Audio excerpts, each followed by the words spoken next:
እጅግ በጣም አስፈሪና አደገኛ ሐዲስ ልንገራችሁ። ይህን የምነግራችሁ ከወዲሁ በህይወት እስካለን ድረስ እዚች ዓለም ጥንቃቄ እንድናደርግበት ዘንድ ነው። ነቢያችን ሰለላሁ ዐለይሂ ወሰለም ሐዲስ ላይ እንዲህ ብለዋል፣ ሰላሰቱን ላ ዩከሊሙሁም አላሁ የውመል ቂያማ ወላ የንዙሩ ኢለይሂም ወላ ዩዘኪሂም ወለሁም ዐዛቡን አሊም አሉ።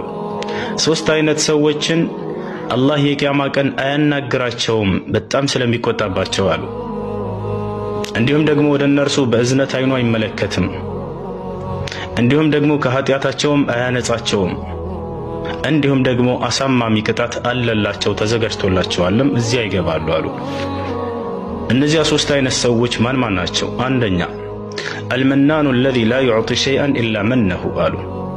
የመጀመሪያውና አንደኛው ተመጻዳቂ ሰው ነው አሉ። ምንም አይነት ስጦታን ለድሃዎች አይሰጥም የተመጻደቀ ቢሆን እንጂ አሉ። በዚያ ነገር እኔ እንዲህ አድርጌ እያለ ይመጻደቃል።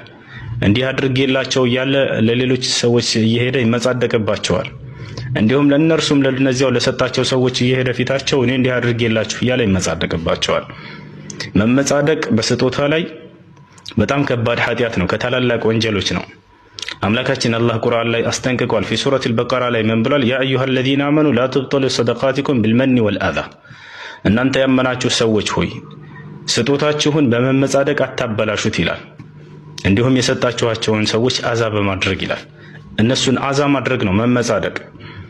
ግልጽ ነው አይደለ? እየሄዳችሁ እኔ እንዲህ አድርጌላችሁ ለሌሎችም ሄዳችሁ እኔ እንዲህ አድርጌላቸው እያላችሁ የሰጣችሁትን ስጦታ አትመጻደቁ፣ አታበላሹ። ትክክለኛ አማኝ የሆነ ሰው ለሰዎች ስጦታን ሲሰጥ ምንዳን ከአላህ ብቻ ነው የሚፈልገው። ግልጽ ነው አይደለ? ከሰዎች ውዳሴን አይፈልግም። እንዲሁም ሰዎቹን ሊያሸማቅቅ አይፈልግም፣ እየተመጻደቀባቸው ማለት ነው። ስለዚህ ተመጻዳቂ ሰው ከነዚህ ከሶስቶቹ አንደኛው ነው አሉ ነቢያችን ሰለላሁ ዐለይሂ ወሰለም። ጥንቃቄ እናድርግ። ሁለተኛው ምንድነው?